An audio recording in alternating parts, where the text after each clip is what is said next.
Who are here and those who are watching from home and on other platforms created by Africa Mayibuye movement, members of the media and the people of South Africa. My name is Mabatu Mukause. I'm the chairperson of Africa Mayibuye movement, and I will also be chairing this session today.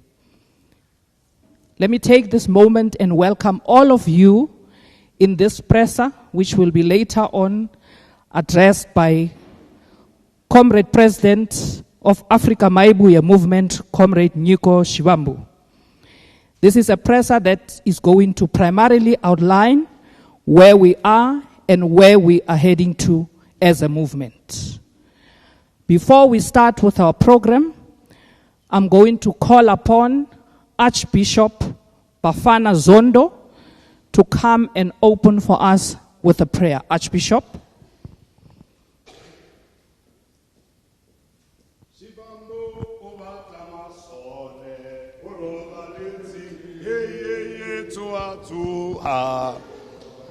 Shivambu obatama sole oroba letsi ye tu ha oro. Shivambu obatama sole oroba letsi ye tu wa oroba tu ha ye tu ha oroba.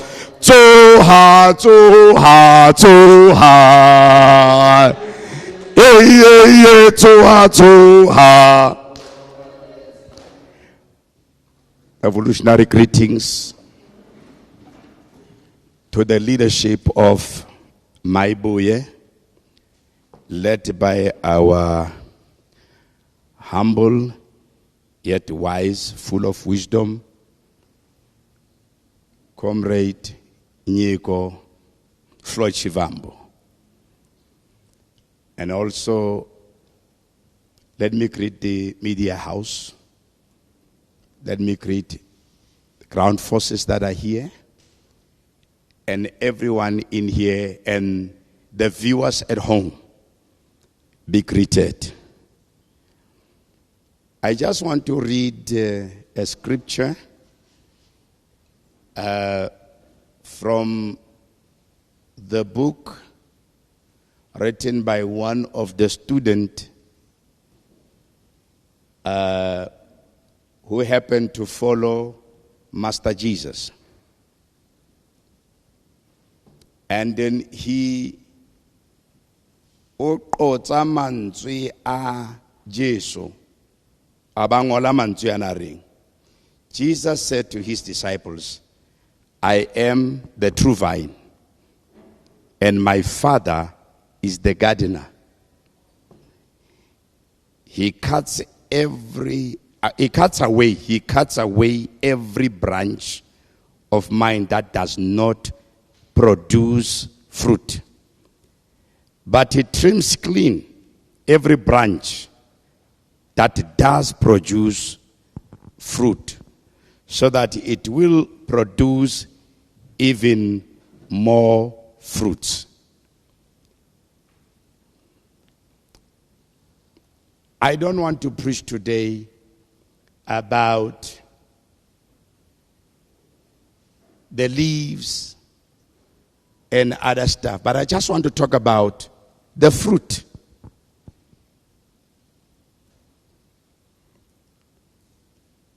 Sometimes when we see a beautiful fruit, a beautiful tree with fruits, as we were growing as young people, we used to throw stones at it. Now, I want to say to leadership and the members of Africa Mayibuye movement that when people throw stones, it is because you are a good tree full of fruit. They see a lot of harvest in you. Don't go down to their levels by throwing them back the stones, but throw them your fruit, so the seeds of yourselves may inspire them to change their lives. Father, we thank you for opening this press conference. Amen. Thank you very much, Archbishop Zondo, for opening this session with a prayer. We are joined here today, ladies and gentlemen, by the leadership from other provinces. The chair of Gauteng, Comrade Musa Nobela, is amongst us. The chair of Free State Province, Comrade Wahile Lebisi. Secretary of Limpopo, Comrade Chilizi Maraka. The Secretary of the Western Cape, Comrade Melikaya Kleho. We are also joined by the Secretary General of the Women's Movement, Comrade Messi Butelezi. We are also joined by the Secretary General of the Youth, Comrade Vanessa Mlauzi. And we also joined by the communications team of Africa Mayibuye, headed by Comrade Sidney Baloyi, Comrade Hlumelo Biko, and Comrade Maseda. We have also amongst us the Deputy Chairperson of Gauteng, Comrade Tuli Kaba, and we have a member of the National Court team, Comrade Nweti Bila. And amongst us here, we also have the head of presidency, Comrade Nombuso Mkize. We also have Comrade Tato Mahohodi, who's head of policy of Africa Mayibuye movement. We also joined by the head of mobilization of Africa Mayibuye, Comrade Mzwandile Goge. We are also joined by the head of traditional affairs, Comrade Philip Mahlangu.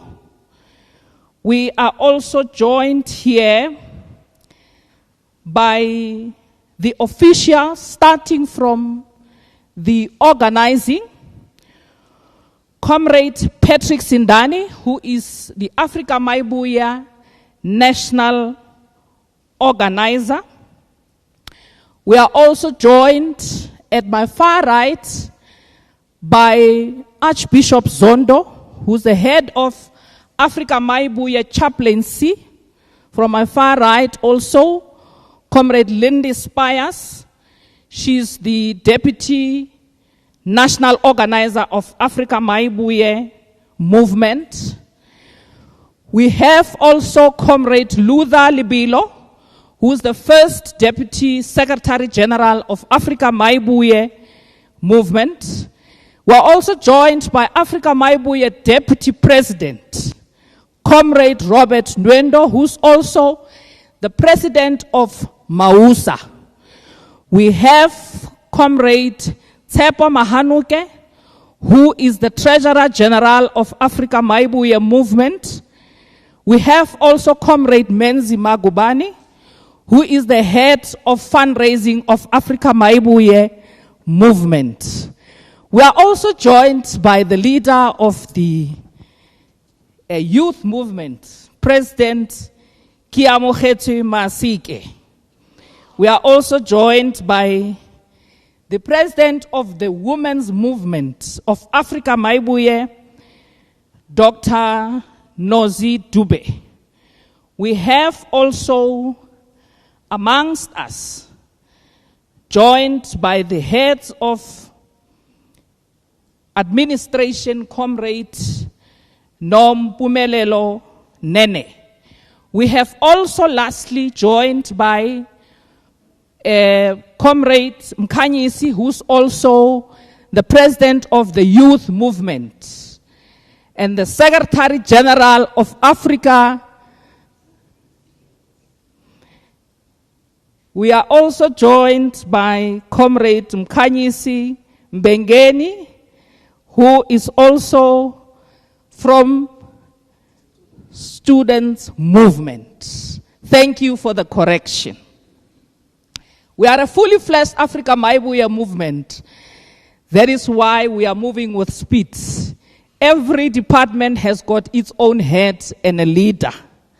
We have the Secretary of Gauteng, the hosting province, Comrade Sosko. And then we have the Secretary General of Africa Mayibuye movement, Comrade Spepile Cypren Mahlaba. That is the leadership of Africa Mayibuye movement who joined us here today. A full complement of leadership of Africa Mayibuye movement. Let's give each other a round of applause. Thank you very much. I'm now taking this moment and welcoming to the podium the leader of Africa Mayibuye movement, a great teacher of our time, a great teacher of the left politics on the African continent, who took pride in making sure that the people understand why we are here and why we exist as the left movements. Comrade Nyiko Shivambu.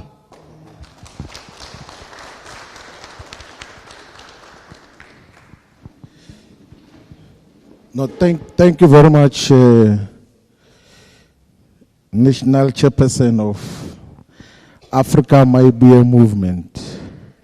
We want to greet the national officials of Africa Mayibuye movement. I think the only apology from the officials we have is of the deputy chair. Want to also greet the leadership of provinces that is here today, the leadership of the regions of the Africa Mayibuye students movement, youth movement, and women's movement. Want to greet and acknowledge members of the media. And most importantly, want to greet and salute the people of South Africa. We are honored and humbled today that you have set aside the time to listen to the leadership of Africa Mayibuye movement. That the last time we spoke to the people of South Africa through a press conference was on the 5th of September 2025, where we announced the formation of Africa Mayibuye movement as a political organization forming part of the broader 21st century liberation movement, fighting for total freedom and emancipation now. We act on behalf of and for the people of South Africa. Africa Mayibuye movement is a true product of the people of South Africa. And everything we do is for the benefit of the people and not ourselves as leaders. We are volunteers in the cause for true freedom. Our collective resolve is that none of the political parties that exist in South Africa today is a true representative of the people.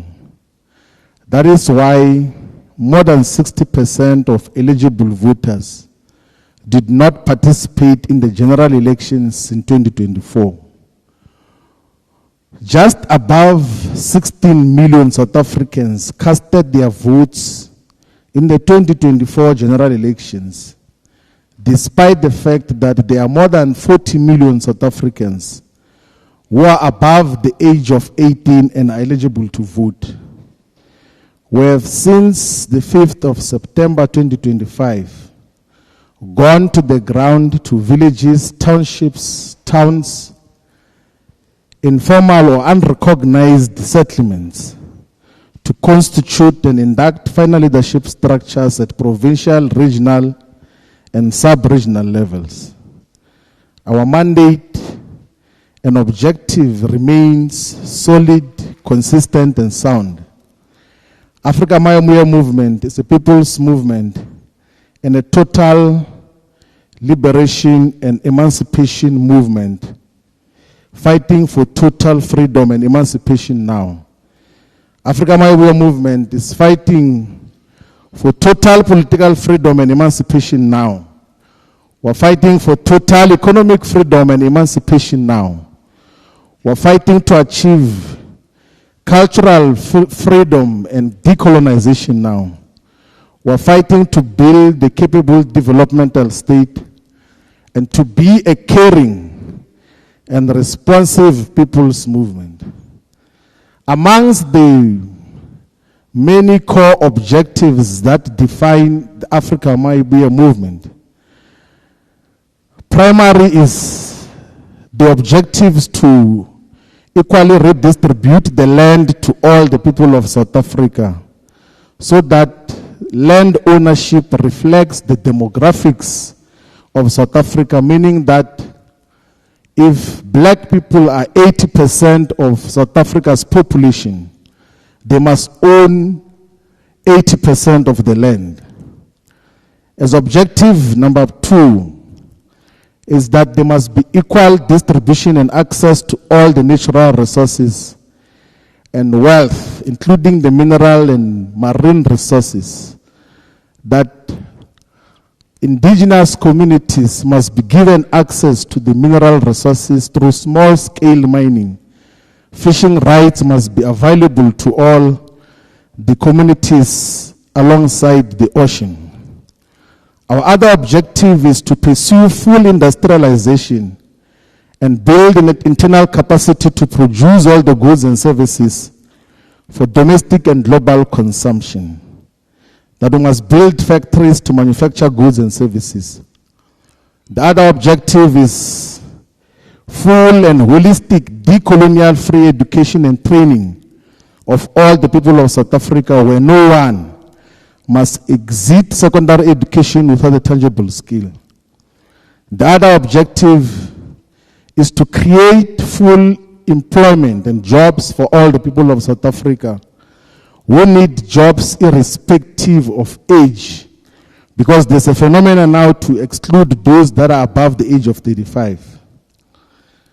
Our other objective includes agrarian reform to guarantee food security and development of the food economy chain, modernizing farming with irrigation, seeds and markets, and to support smallholders to produce food. Our other objective is to realize full development and maintenance of public infrastructure in all areas of South Africa.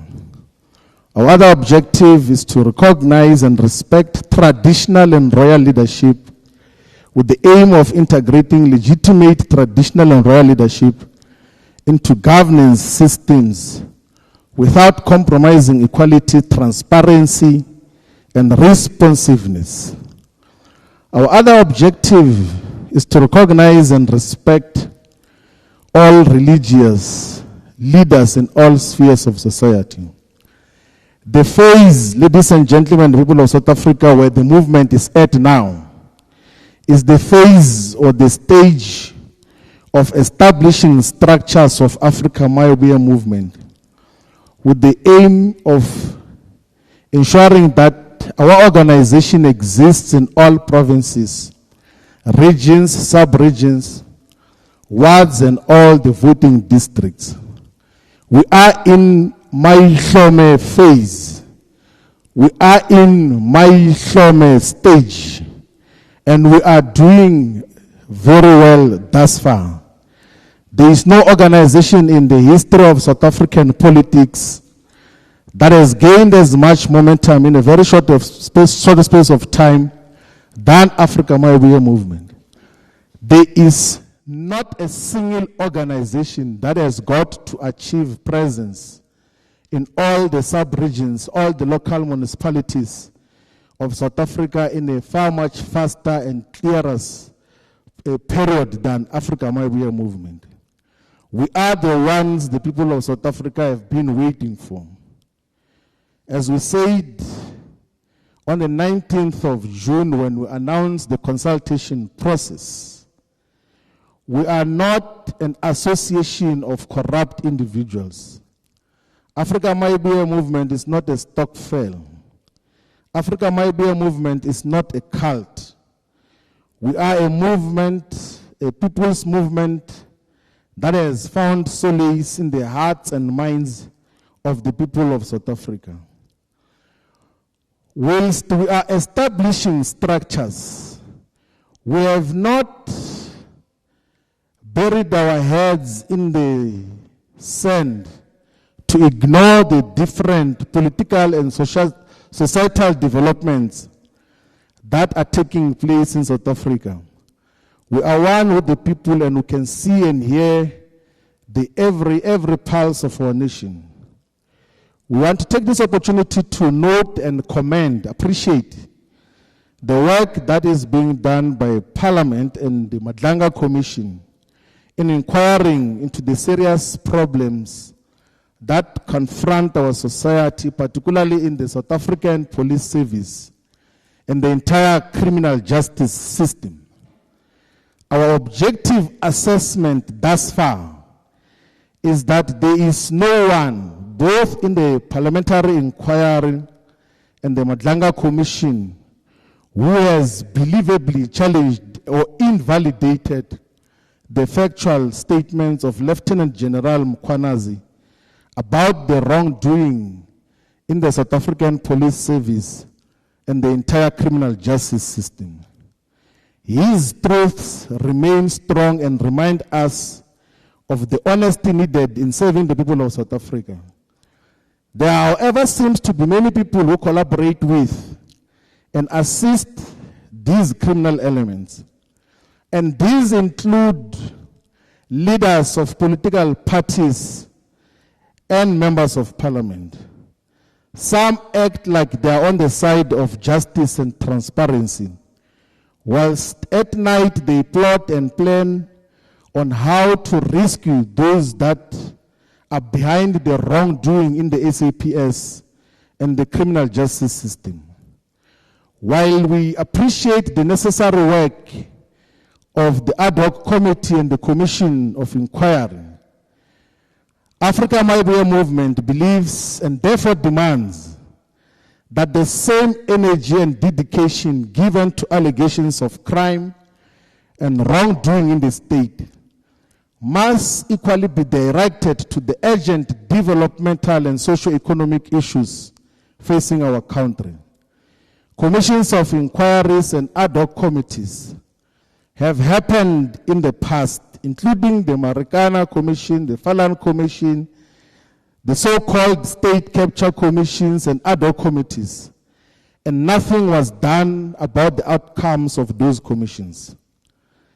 Despite billions of rands and thousands of hours spent on these commissions, our people on the ground remained in poverty, joblessness, homelessness, and hopelessness.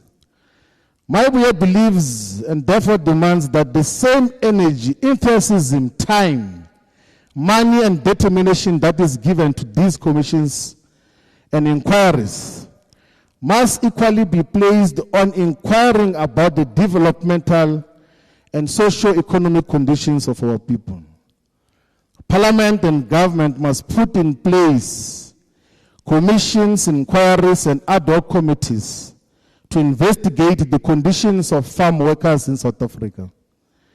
Parliament and government must put in place commissions, inquiries, and ad hoc committees to investigate the conditions of mine workers in South Africa. Parliament and government must put in place commissions, inquiries, and ad hoc committees to investigate the conditions of domestic workers in South Africa. Parliament and government must put in place commissions, inquiries, and ad hoc committees to investigate and resolve the conditions of workers employed in the extended public works and community workers programs in South Africa.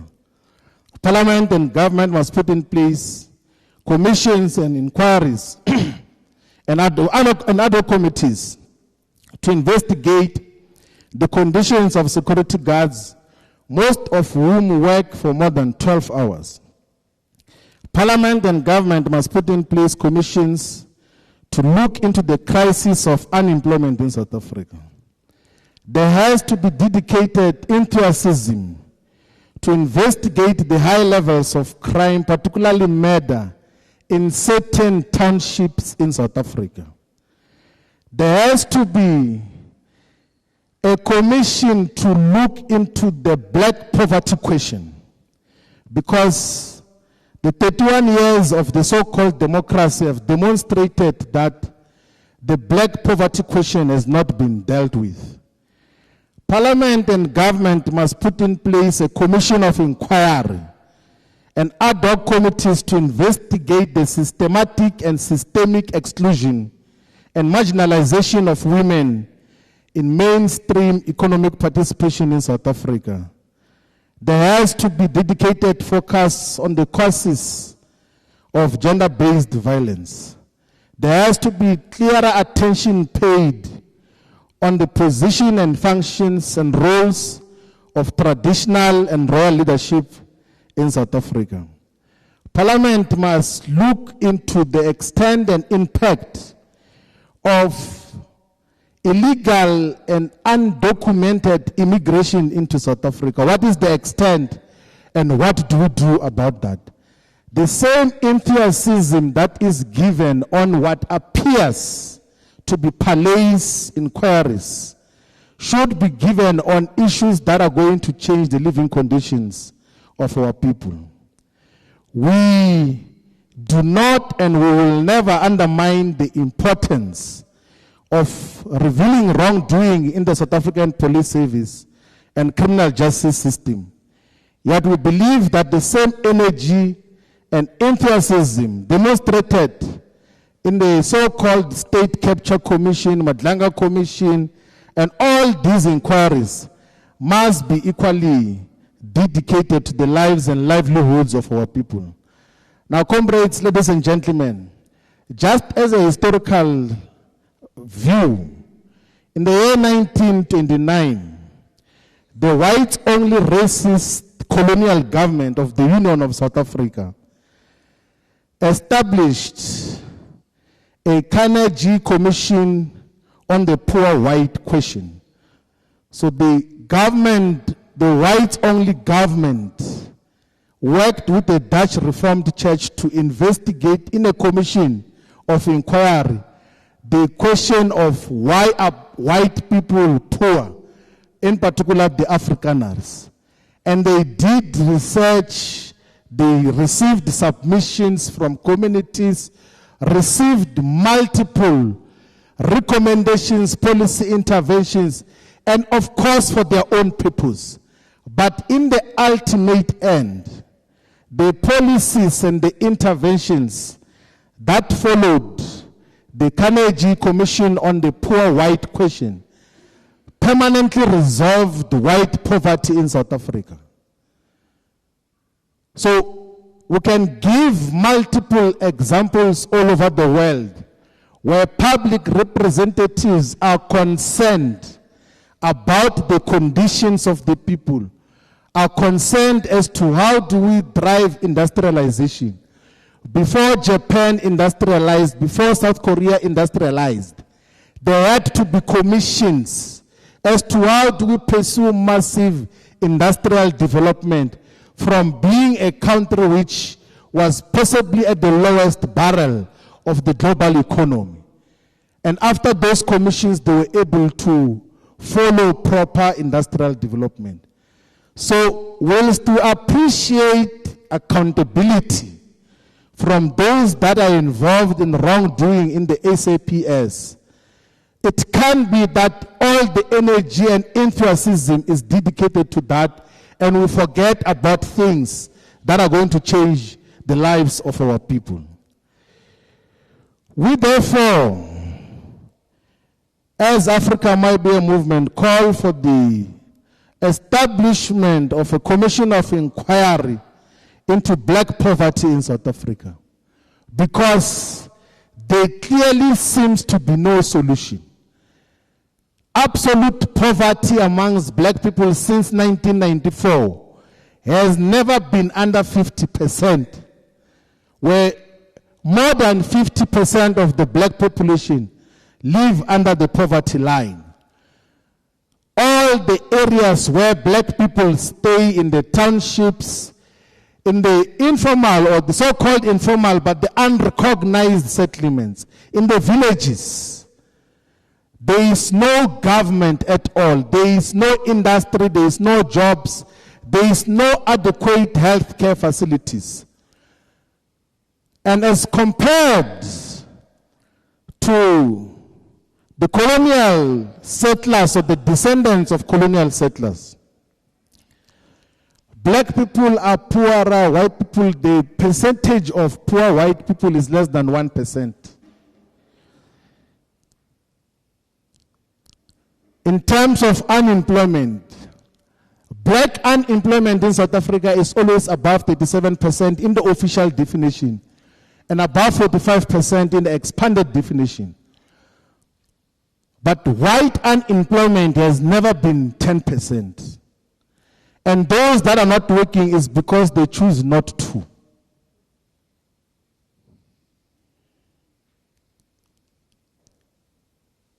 Life expectancy of black people is 10 years lower than the life expectancy of white people in South Africa. And it can be correct that black people are dying because it is the will of God. It's because there is no proper health care facilities and systems and institutions that look after black people to live longer.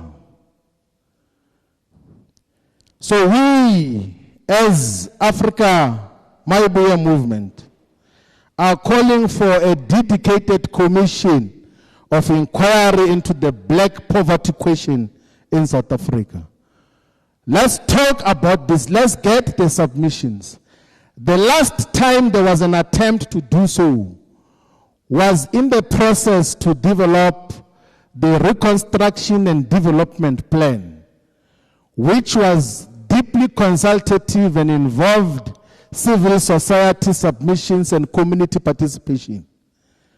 And before it could even take shape, the government, the neoliberal government of the ANC, had imposed a neoliberal economic strategy called the Growth, Employment and Redistribution Strategy. And since then, in 1996, government policy and developmental strategies have always been dictated by elites without the involvement of the people on the ground. I mean, how do you go to Harvard University? How do you go to Columbia University, like the current president did this week, to go and consult Joseph Stiglitz from Columbia University in America about the poverty question in South Africa? That person has never been to Skukune. That person has never been to Malamlele, has never been to Getleng Rivier, has never been to Umhlaba Lingana. That person doesn't know the real conditions of the people, but becomes authority over government as to what are the challenges that are confronting our society. We're calling for an organic and systemic inquiry into the black poverty question so that we can collectively resolve the black poverty question and stop focusing and stop the excitement on palace politics that do not change the price of bread, that do not change the fact that our people remain waterless. Ladies and gentlemen, our country is still defined by so many challenges. We spoke about the joblessness and all the crises that confront our society. One of the unforgivable areas of lack and shortage in South Africa is on the question of water, basic access to water. You still have so many areas in all parts of South Africa which do not have access to drinkable, safe, and clean water. Despite the white government of the DA claiming to be the best performing in the Western Cape, we still have places in the informal settlements or the unrecognized settlements of the Western Cape that do not have water. We still have many areas in the Eastern Cape, in Mthatha, in Ngoma, Butterworth, in Dudra, that still do not have water. We still have many places in the Northern Cape that do not have water. In all the regions, in Namakwa, in John Taule, Gaitsewe region, in Francis Bard, in Solplaatje. Here in the province of Gauteng, we still have areas that do not have dependable access to water. In Mpumalanga, there are still so many areas that do not have access to water. In Bombela, in Emalahleni, in Kwaguka, there are still areas that still do not have access to water. In the province, in Limpopo, we still have even Polokwane city with recurrent water disruptions. The villages in Guyana do not have water. Almost all the villages that border the Kruger National Park are still waterless and are forced to share water with animals in all parts of our country. We've got multiple crises in all the municipalities. Crime is not being controlled in a clear way. The areas where murder rates are very high continues to occupy the same space, despite government knowing that there is illegal firearms and violence in Inanda, in Kwamashu, in Mulazi, in Nyanga, in Langa, in Mfuleni, the township in the Western Cape, in Marikana, in all the areas that are the top 30 murder stations in South Africa. There's never been a significant shift in the past 10 to 20 years. Government is aware that there is serious levels of crime in these areas and nothing is being done about all of those issues. Now, we still have a crisis in South Africa of huge multinational companies that continue to steal our mineral resources in huge volumes. You know, you must go and check the rubble of soils that have been taken from beneath the Bojanala area in Northwest Province.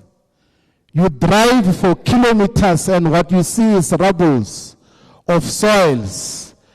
After they dug the platinum group metals, after they've exhausted everything, they just leave the rubbles there and go to the communities around the platinum belt in Rustenburg. Go to Marikana, go to Moinoi. You realize that the conditions of our people are nowhere close to better. The Richards Bay Minerals, which is owned by Rio Tinto in KwaZulu-Natal, continue to exploit the natural resources, the rare earths in KwaZulu-Natal, and has been refusing to pay what is due to the hosting communities of the Richards Bay mineral areas because they are treated with disdain everywhere. And that is reflective of how traditional leadership in the whole of South Africa is being treated. That traditional leadership is relegated to tokens.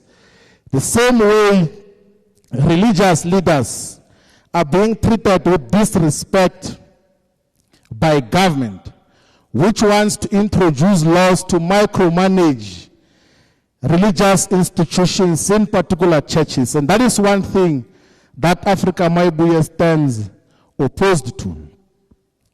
And despite all these crises that we're talking about, South Africa still has a debt, skoleti, more than 5.6 trillion. So the biggest expenditure of the current government is on debt service costs at more than 380 billion, where the money which South Africa pays to repay the debt that was created by this government is more than the money which is spent on basic education, It's more than the money that is spent on healthcare, on police, on all the basic needs of our people.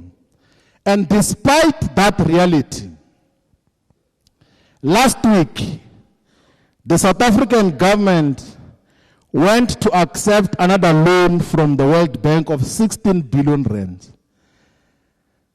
It might sound simplistic, but how do you borrow 16 billion when you are paying 380 billion to people that you owe every year? Because that 16 billion that you are borrowing is going to be drowned into the other payment, and this side you are remaining with the interests. It doesn't make sense. Why is the South African government still piling up the debt, which they've got no obligation to repay? It's us as this generation, it's us as the future government of South Africa who will be confronted with such debts. Why is the Ministry of Finance, the incompetent Ministry of Finance and National Treasury, piling up debts from the World Bank, which comes with conditionalities and conditions that will compromise our developmental agenda and program? Now, comrades, the solution to all of these crises that we're talking about is to build a progressive developmental state and pursue industrialization as set out in the Restoration Manifesto of Africa Mayibuye movement. There is no path to full development and economic prosperity that will happen without industrialization. And in pursuit of such industrialization, we should, as South Africa, pay particular attention to countries in the BRICS Plus bloc. That includes Brazil, Russia, India, South Africa, of course, Egypt, Ethiopia, Iran, United Arab Emirates, Saudi Arabia, Indonesia. But as things stand, South Africa has got no sound bilateral relations and sustainable, proper economic relations with majority of these countries. Majority of foreign missions don't even have ambassadors or trade facilitation people who can say, we can import something from South Africa to you so that we can create jobs in South Africa. Everything since the establishment of the GNU is on a standstill. Ambassadors are not being appointed. It's acting everywhere. And in many instances, such disrespects the hosting countries. We are emphasizing that we need to deepen our economic relations with the progressive countries of the world, and we want to pay particular attention to the People's Republic of China.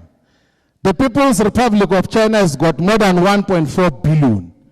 So if we were to be given an industrial project to supply finished goods and products to China, you can create a lot of jobs here. Majority of provinces in China are bigger than the whole of South Africa. If you were to package and process food in South Africa, you can get a market in China and then send finished products and therefore create jobs here in South Africa. We boldly speak about that, and because yesterday we had a brief interaction with the ambassador of the People's Republic of China to South Africa. We said that all the 53 countries in the African continent, including South Africa, have got tariff-free access to the People's Republic of China markets. And he specifically said that it must not just be mining or agricultural products. He was basically saying to the people of South Africa, to the South African government, build industries, we will give you access. It's not a far-fetched reality. The Federal Republic of Ethiopia is maximizing economical on its relationship with the People's Republic of China and has achieved an average of 10% economic growth in the past 10 to 15 years. But we have got a government that is concerned about palace politics and not focusing on what is to be done and what has to happen to the people of South Africa. We are aware, and all of us are aware, that in the next few weeks, South Africa will be assuming the presidency of the group of 20 countries, the G20. So the G20 is a platform of powerful countries in the world. They meet every year to pretend like they are talking about the problems of the world when they're talking about themselves. So they're going to gather here in South Africa this November to pretend like they're going to talk about the problems of the world, when majority of times there is nothing tangible that comes out of G20 summits.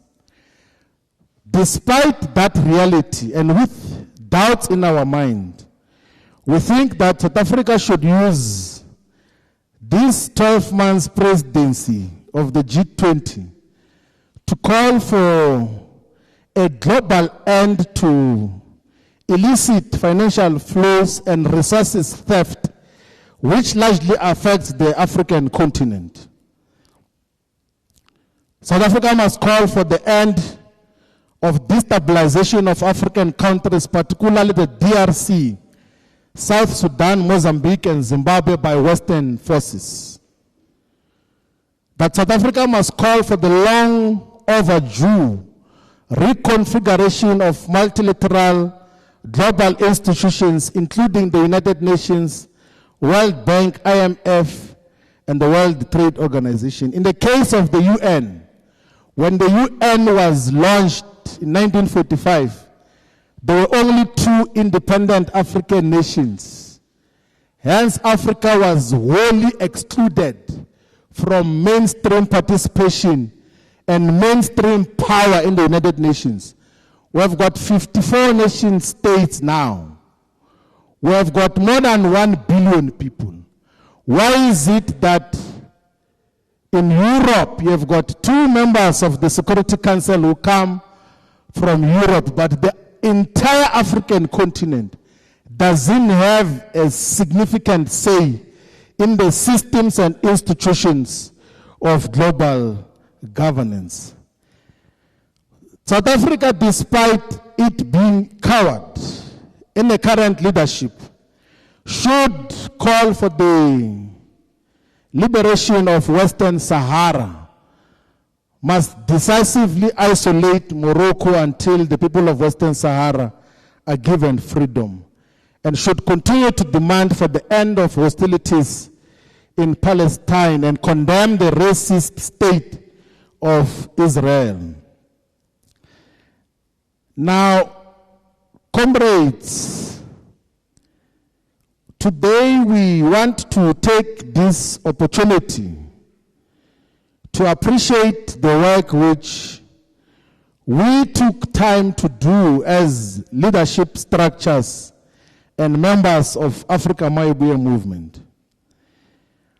We did say that since September, when we announced the formation of our organization, we went to the ground to establish provincial, regional, sub-regional structures of Africa Mayibuye movement. There are very few sub-regions in South Africa where we do not have leadership structures of Africa Mayibuye movement. We also have appointed leadership structures of Mayibuye Women's Movement, Mayibuye Youth Movement, Mayibuye Students Movement. Mayibuye Medics is in existence. We have also established Mayibuye Law Clinic, which provides assistance to people who need legal assistance but do not have the immediate resources to could afford an attorney or a lawyer. Our social assistance programs have assisted a lot of communities. The students have been helping high schools in the application to go to universities of technology and TVET colleges. Mandahashu Workers Union of South Africa continues to be the sole voice of EPWP and CWP workers in South Africa. On the 3rd of November 2025, Mawusa marched to the Department of Public Works to demand that all EPWP workers must be employed full-time with full employment benefits. And Mayibuye will never neglect the interests and aspirations of workers, particularly those marginalized by the system of exploitation. Mayibuye will also join into community struggles and battles that demand that the multinational companies in the natural resources sector must be forced to invest fully in the development of areas where they are extracting natural resources. No community in South Africa where minerals are extracted should have no decent school and no hospital, clinic, and decent infrastructure. So we as Mayibuye Africa will associate and be part of the struggles that will force the establishment to invest in our communities. We do all of these things because our clarion call is total freedom and emancipation now. We can't wait for us to be government to get people to benefit out of the natural resources of our country. We are going to engage in battles now and demand progress now. And we will lead all those struggles in all the areas in the Northern Cape, in the Northwest, in Limpopo, here in Gauteng, in KwaZulu-Natal. We will associate with all the battles that demand total freedom and emancipation now. Now, comrades, ladies and gentlemen, the people of South Africa, we are now honored to announce that on the 5th to the 7th of December 2025, the Africa Mayibuye movement will host its first national convention in Soweto, Johannesburg, in the Gauteng province. The national convention will be attended by delegates representing all the provinces of South Africa, all the regions and all the sub-regions. The national convention will also have delegations from the women, youth, students, from medics, from the law clinic, from Mawusa. Will also be attended by religious leaders, traditional leaders, royal leaders. We'll also have a delegation from Mandahashu Workers Union of South Africa. The aim and purpose of the National Convention is to solidify and strengthen the foundational documents and perspectives of Africa Mayibuye movement. The convention will also adopt a clear program of action and path to collective power in South Africa. And Africa Mayibuye movement will also hold and host a fundraising gala dinner on Friday, the 28th of November 2025 in Johannesburg, and will sell tables to people who wish to attend the gala dinner and or contribute to the movement. The details of the gala dinner will be communicated by the fundraiser general and treasurer general.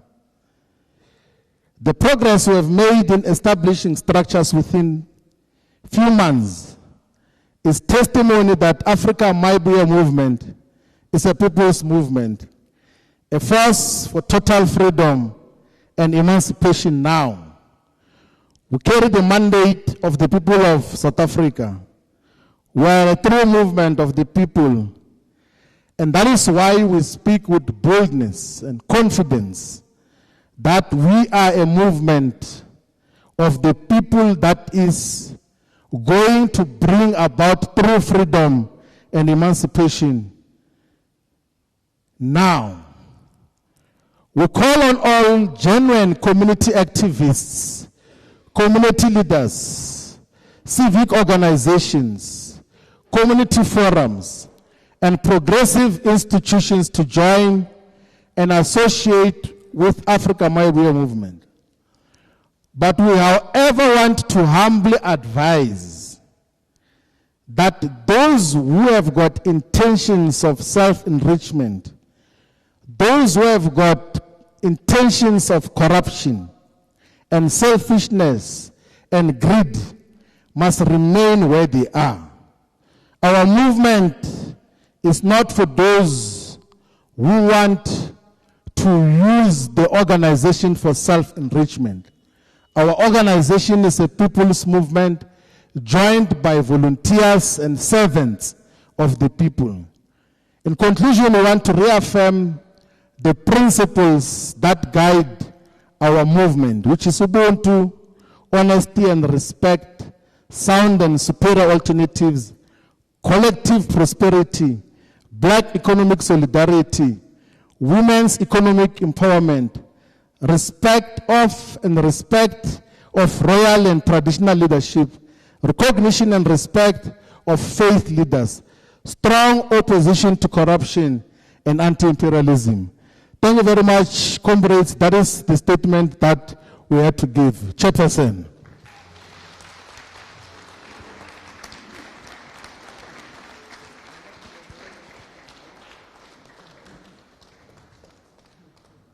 Thank you very much, Comrade President of Africa Mayibuye Movement, Comrade Nyiko, for taking us through together with the people of South Africa as to where we are as Africa Mayibuye and where we are heading to.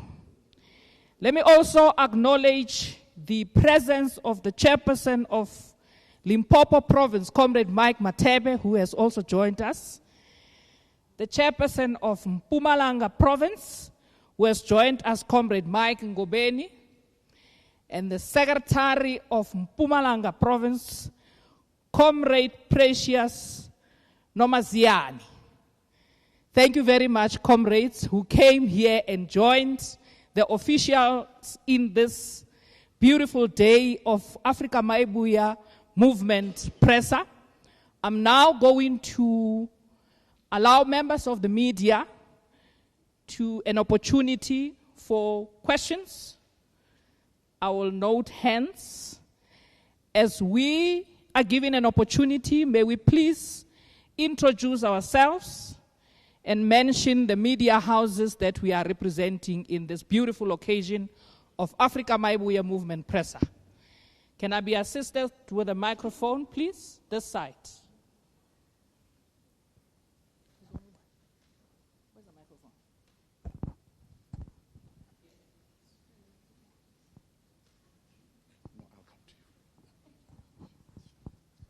Is it on? Okay.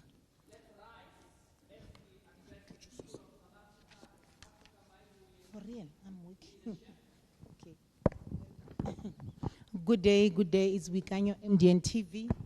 I have two questions to Nyiko Floyd Shivambu regarding what you said you're going to establish the Commission of Inquiry on Black Poverty. What will distinguish this proposal from the existing initiative that are on that government is using now to alleviate poverty? That's question number one. Question number two is, how will the work of your commission lead to actionable outcome rather than becoming another academic exercise? Thanks. Thank you very much. Yes, good afternoon. My name is Busibo Pella. I'm with the SABC. I've got a couple of questions. I have a couple of questions.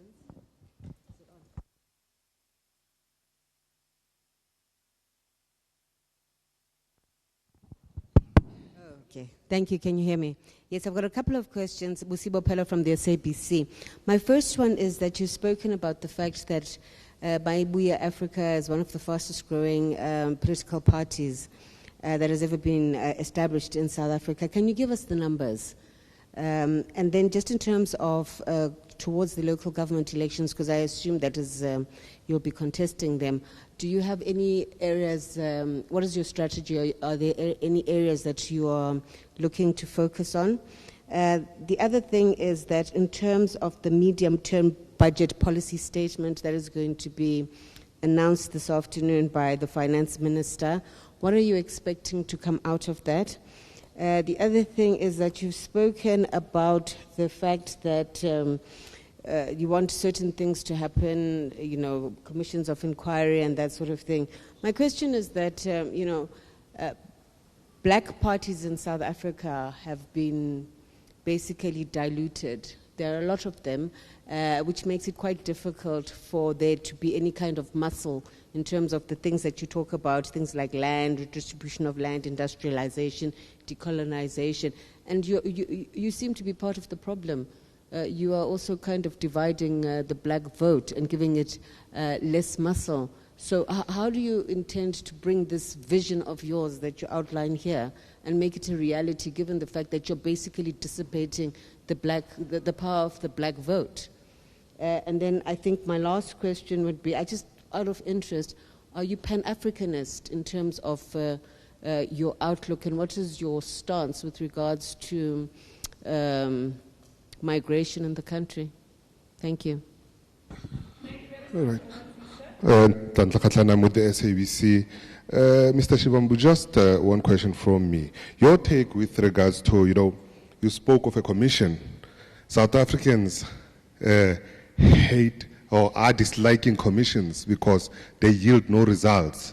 Your take as Mayibuye with regards to that if you mention this commission, the TRC commission, no results. Zondo commissions, you speak about it. Now we have a Madlanga commission. They are not confident that they'll get any positive results. You are speaking a commission that will look into to address black poverty, or the question of black poverty. It seems like you might find yourself getting remarks that are negative. Thank you very much. Can I note another hand from any other media? Let's go this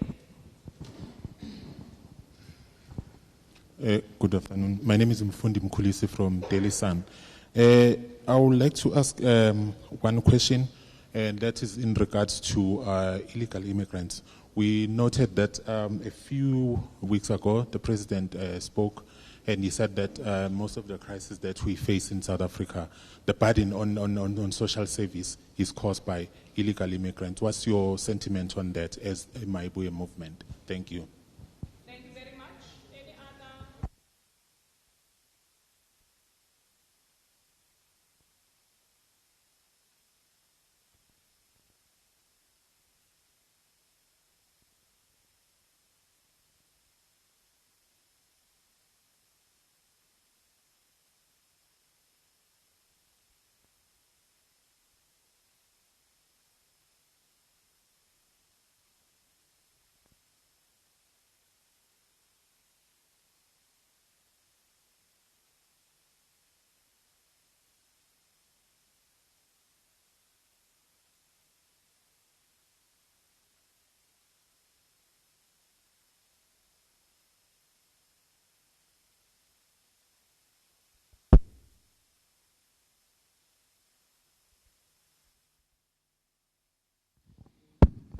Let's go. Thank you very much, members of the media, South Africans. We are indeed humbled to be interacting with yourselves on these important issues of national importance. I will just take two of the questions to lay the foundation for other members of the officials to respond. In no particular order, I'm going to start with the question on migration and Pan-Africanism. The cardinal message that we are sending out there based on our principles as an organization is indeed to confirm that we are a Pan-Africanist organization with, of course, a Marxist-Leninist orientation, which executes its program through scientific socialism. Let's unpack that from a perspective of this specific question that you are asking on the issue of migration in particular, which of course is indeed an issue that worries a lot of South Africans, because the key issue that is arising out of it is that our people in the country are saying that there is a stretch on the services that they are ordinarily expected to receive based on the resources of our country, and that these resources are stretched in such a way that perhaps those who may be coming from outside South Africa are competing with them for these scarce resources. Now, the key point we want to emphasize is that at all material times, which is our starting point, is that we are on the side of the people of South Africa. We sympathize and empathize with their concerns. We are very clear that there has to be an improvement in ensuring that the systems of this government work in such a way that they would be able to continue to provide services to our people. And therefore, that if there are any migration issues, they should not affect those basic services that must go to our people. Those issues that the president has pointed out, issues of health, issues of the schools in the country, and all sorts of issues that represent the basic needs that our people require. And therefore, in our Pan-Africanism, we do not say that we will neglect that important concern that our people are making. But despite all of that, we are also emphasizing that the South African government has to, as a matter of necessity, improve on its migration policy. It has to improve on the issue of dealing with the porousness of our borders, which are at the center of causing all these problems. We are saying that the South African government must also ensure that it improves on the regulations regarding, for instance, issues of documentation when people have to go through our borders. And that on its own would actually improve then the situation of managing the scarce resources that are there in the country. So we must never miss the point that as we promote our Pan-Africanism, our people's concerns must be taken into account at all material times. The other point that I want to link to that is that the solution for our migration problems is not xenophobia. We discourage xenophobia as Africa Mayibuye because we believe that we are a cardinal part of the African continent. We do not want to, as we develop this country, want to create a honeypot of development that would exclude the rest of Africa. We want to develop with Africa, as the president was pointing out. Our Pan-Africanist project must be about ensuring that all African countries are able to thrive. We will promote issues of intra-African trade, amongst others. So our industrialization project will ensure that in totality the African continent is able to benefit, so that other African countries do not have people migrating into one country, which is South Africa, so that everybody must see the need to stay where they are. But of course, we will encourage that other Africans come to our countries, and when they do arrive in our shores, they must be properly regulated, and that their documentation must be up to the scratch that is required. That is the cardinal message that we are emphasizing. So we are not anti-Africans. We are actually for the unity and cohesion of this continent, so that in the end we understand that colonialism was a project that affected, at least from our perspective, the entirety of the continent, and that we must unite as Africans to decolonize this very continent. And in the end, whatever policy we take, even including on migration, it must be to the benefit of the ordinary people across the continent and in South Africa in particular, to champion the very needs and aspirations of the ordinary people. And that's what Africa Mayibuye stands for. I think that is my starting point. Is there any other one who wants to field another question? Comrade Deputy President. Yeah, let him come here. Thank you very much, Comrade Tato. I'm now giving over to the Africa Mayibuye Movement Deputy President, Comrade Robert Nwendo. Mausa President. Mayibuye. Mayibuye. Africa. Thank you very much, Program Director, national officials, head of departments, Mayibuye Ground Forces and Mausa Ground Forces, Media House. Hala, Mayibuye, hala. Thank you. I just want to respond on one question on issues of black poverty commissions. You know, the reason why as Mayibuye we have came with that concept of such commission is simply because we want it to be organic. It should come from the people themselves, because they are the one who's supposed to come up with the solutions.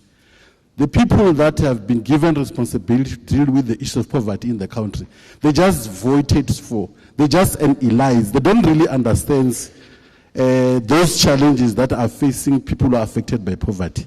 That is why as Mayibuye Africa, we are saying there should be a commission to deal with issues of poverty. Thank you very much. Thank you. Thank you very much, Deputy President, and also the President of Mausa for the response. I'm now going to hand over to the President of Africa Mayibuye Movement to wrap up this debate of today, this press conference. Thank you very much. And if there are any further questions, you will be allowed the last round. Comrade President. No, thank you very much, National Chair. Can I please get a copy of the Restoration Manifesto as well? The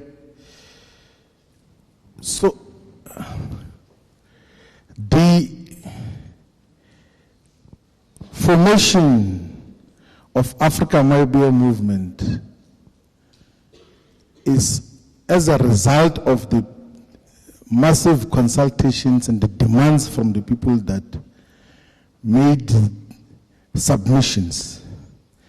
We publicly consulted majority, if not all, the people that came to the consultation process. We did not know them. Majority came voluntarily and said that the movement must be founded, and these are the principles that should guide the movement. And in our political assessment of the conditions that obtain in South Africa, we specifically don't believe that there is a black organization, a political party, that is a true representative of the aspirations of the people. The African National Congress is not a representative of the people of South Africa. It's an association of people who want to get rich or die trying. That is what it is. That is why you can have a minister of police to go and befriend criminals so that they can finance his presidential campaigns in the ANC. And then when that is revealed clearly for everyone to see, the ANC is not sure whether to ask him to step aside or not, because those who are leading are in the same faction as him. So it's the same thinking, same grouping. And how can you entrust society, the lives and livelihoods of our people, with an organization like that?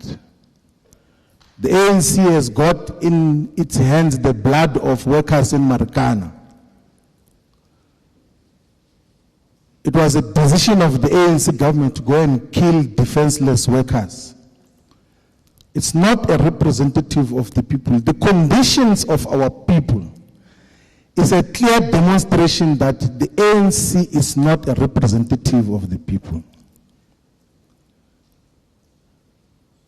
And it's not us who are saying that only, the people say that every day. Through elections, the people continue to communicate that the ANC is no longer a force of liberation.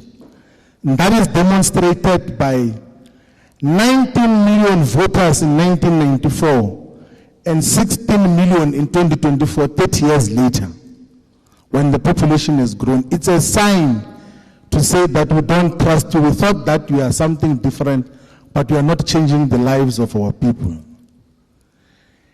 And at some stage, we had thought that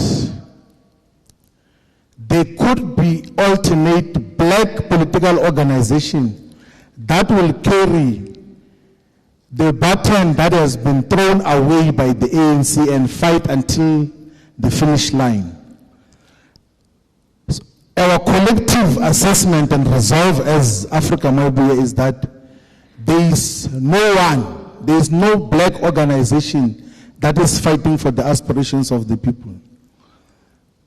Because Mkhonto Sizwe is not an organization. We know that from inside. We tried to make it an organization.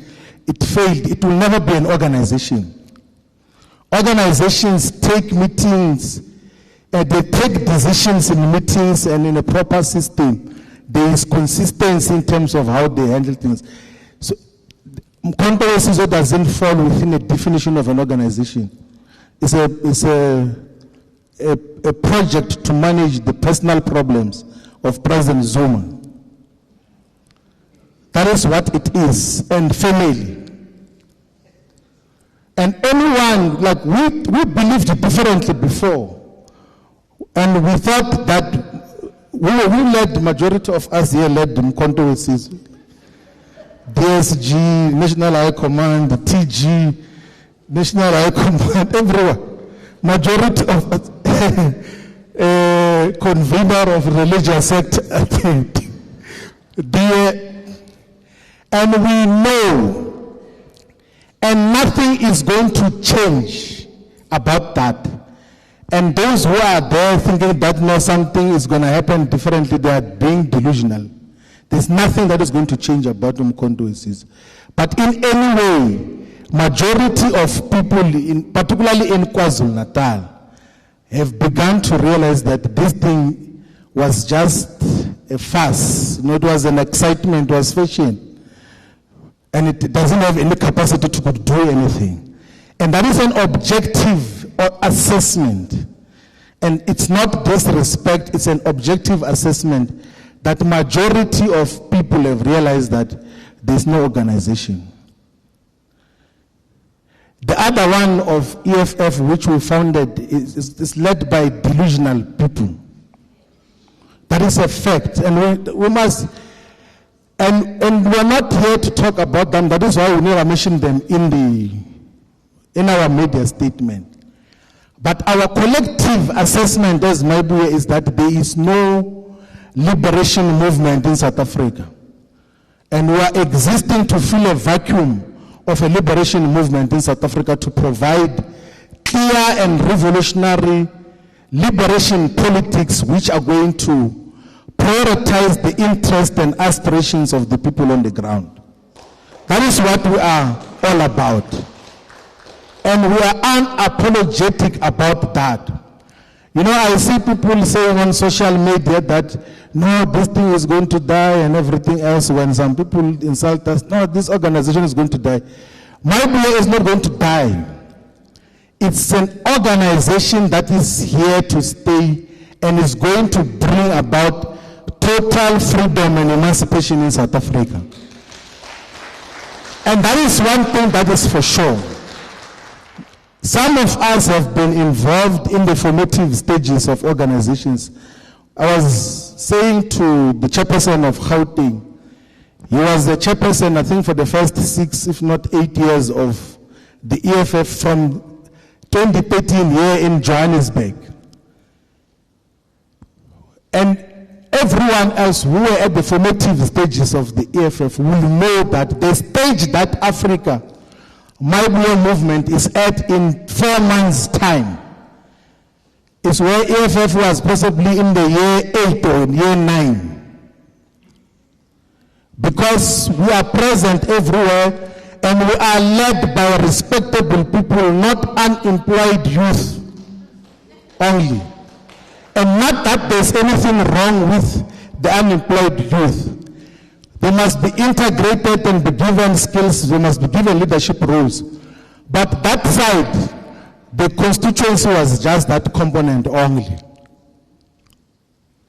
But in Mayibuye, check the generational balance of our national leadership, the generational balance of all our provincial leaders, the skills balance of all our leaders in terms of the experience that they have, the number of professionals that we have in the organization now. And that is applicable to all the regions and sub-regions in South Africa. The only areas that we have had a bit of difficulty with establishment of sub-regions is the 4 sub-regions in Zinyati region, in KwaZulu-Natal, of Msinga, Ngutu, Umvoti, and Ndumeni. But in all other regions, including the 10 zones of eThekwini, we have got leadership structures of Mayibuye. So you can ask us today, who is the leader in Jozini, in Mhlabalinga, in Edumbe, in Zululand, in Kolosi, in Pongola, in Lembe, in Muzwabantu, in Reinkonyeni, in Mzumbe. We will tell you who are the leaders of Africa Mayibuye movement in all of those areas. We are not a fly-by-night organization. We are an organization that is grounded, and the number of people that come, they come from different political parties. Some from ANC, some from Contoisizo, some from EFF. And some are serving councillors, some are serving mayors and deputy mayors who are members of Africa Mayibuye movement. It's not propaganda. It's the reality that we are already giving guidance on governance in some of the municipalities before we even go very far, because we are a movement that is here to stay. If there's any difficulty that we are actually confronted with, is the process of choosing leadership, because there is a lot of potential. This past week we were in Rustenburg, very good comrades who were in the interim leadership structure, but we chose additional comrades to lead the region of Bojanal, and we had to explain to the ones that were there that let's work together so that we infuse generational balance, and not in a dismissive way, but there is plenty of leadership that has come to Africa Mayibuye, and we will collectively deal with everything as that pushes forward. And that is one issue that we just thought we should emphatically clarify, that we are existing from the point of view that we are the only liberation movement that cares about the aspirations of our people. And we can give scientific proof that the ANC, MK, and EFF do not represent the people of South Africa. We can demonstrate to you, but we will not dwell there. Our focus now, the focus of structures on the ground, is to recruit members, induct them on the politics, emphasize on the principle of honesty and respect, and not get into unnecessary fights with other people. Let's persuade and win as many people as possible to our side. We are not just an electoral platform. We are a movement that exists to resolve some of the issues in the immediate in terms of what we need to do.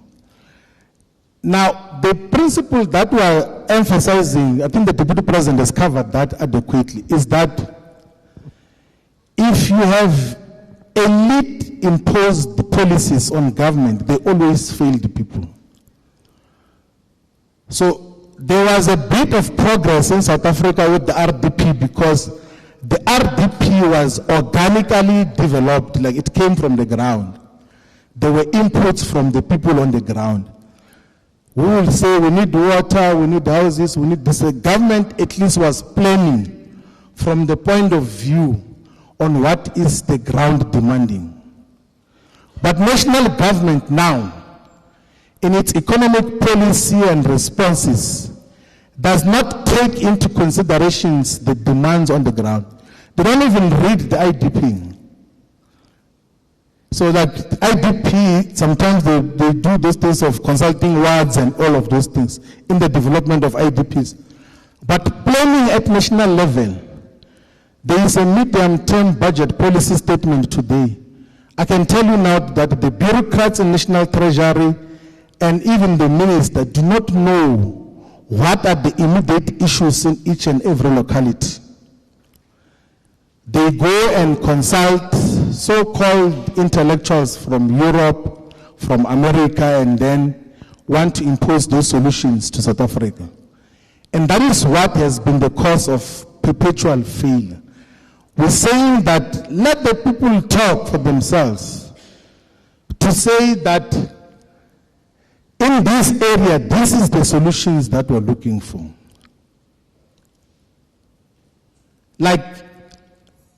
Because I can tell you now, the sitting government and actually all the governments since Thabo Mbeki do not have a sense of what is happening on the ground. They are flying somewhere there, theorizing, but they've got no connection, none whatsoever, on what is happening on the ground. Ourselves, we know what is happening in villages. We come from villages. We know what is happening in informal settlements and townships. We come from there. We have got family, we have got relatives there. There is no evidence of government in majority of the villages. There's no evidence of any government in the townships, in the unrecognized so-called informal settlements. And government is not aware of that. It's absolutely not aware. So we need a different process in policy formulation and prioritization. We're explaining the process. By the way, we will take time one day. When whites were resolving the white poverty problem, they actually spent 4 years receiving inputs from even the poor people themselves, that this is our levels of poverty, this. And when they came with a report, 4 years after the establishment of the commission, the responses were tailor-made to each and every area and each and every community. And they were able to deal decisively with the white poverty question. And they were able to deal with it at that time and intergenerationally, that even the generations to come never ever got to be poor again.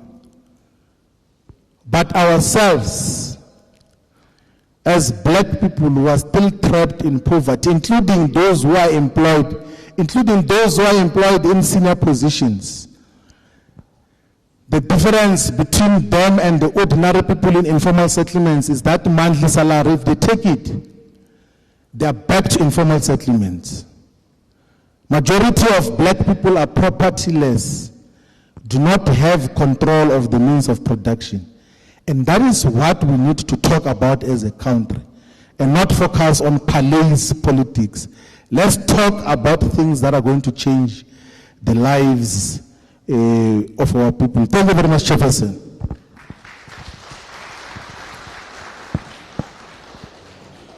Thank Thank you very much, Comrade President, for the responses, and all officials. Members of the media, are we all good? Okay, let's give you another round.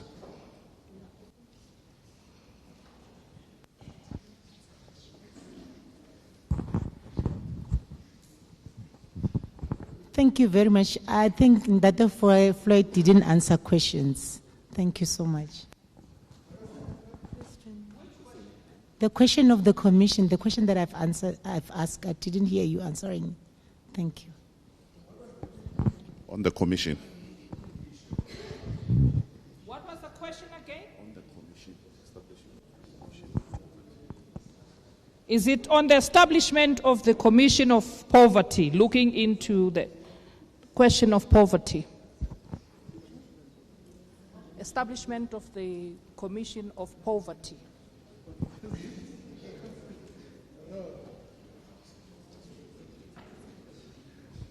We've dealt with that question. So the issue is that majority of commissions that have been taking place now have largely been about palace politics and the wrongdoing. Of course, some of the issues have to be attended to. Like, what we are saying is that there is evidence in history, in developmental history, that let us pay particular attention to developmental and socio-economic issues. Hence, we're saying there must be a commission on black poverty.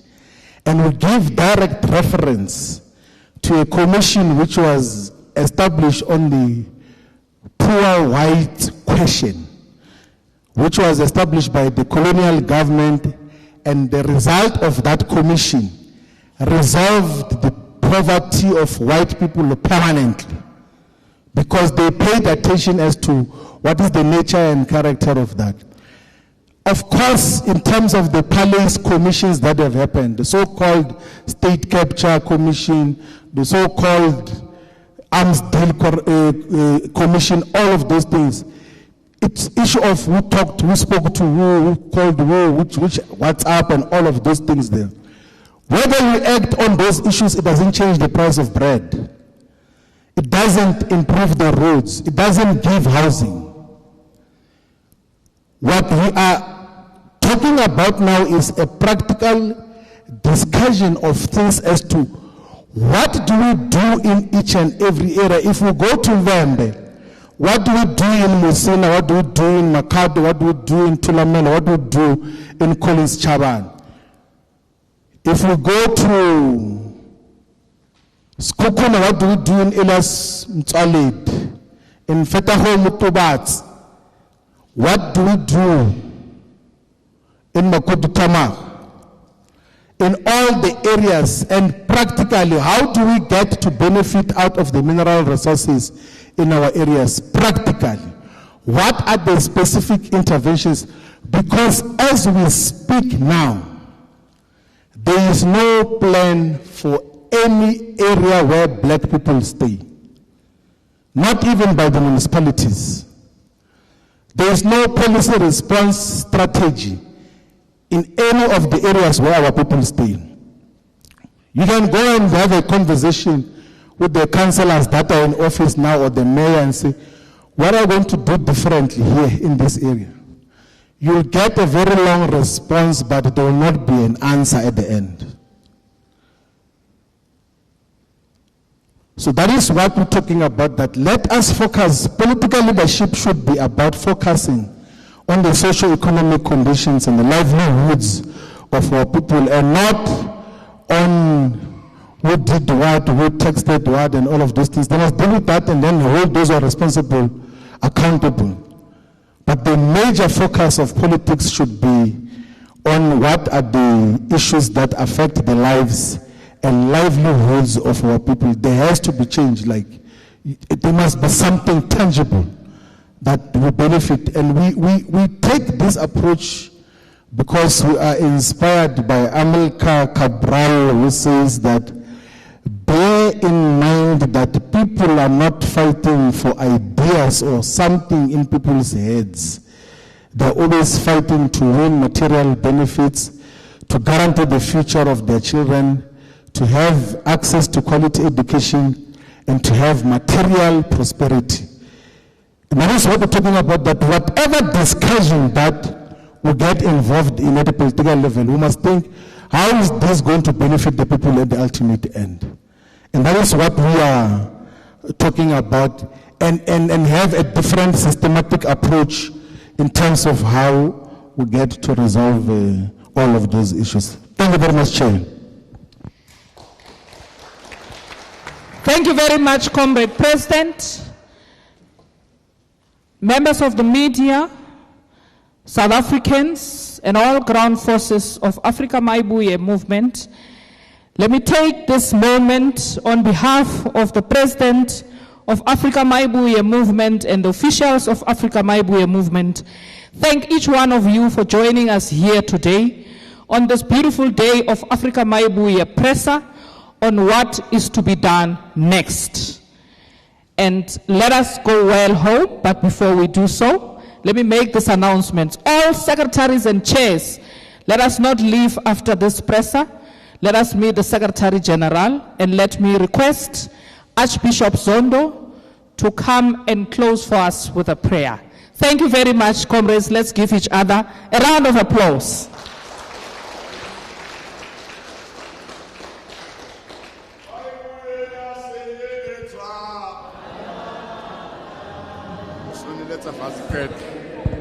Mayibuye yaseyeletwa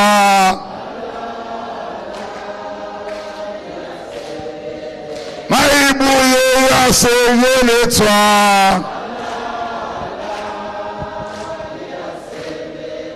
yaseyeletwa Yona yaseyeletwa Yona Mayibuye ithemba lethu ilithemba Mayibuye ithemba lethu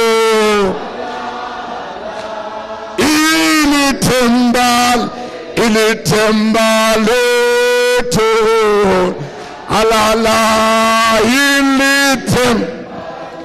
ilithemba lethu Yona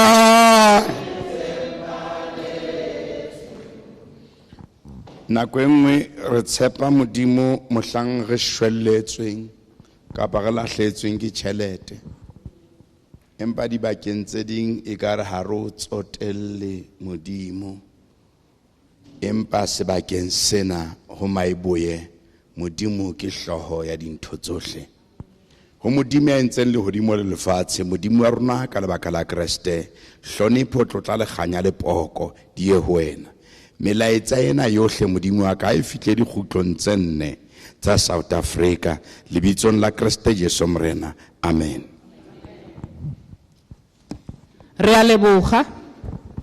Let us give an opportunity for the officials to leave the hall. Thank you very much.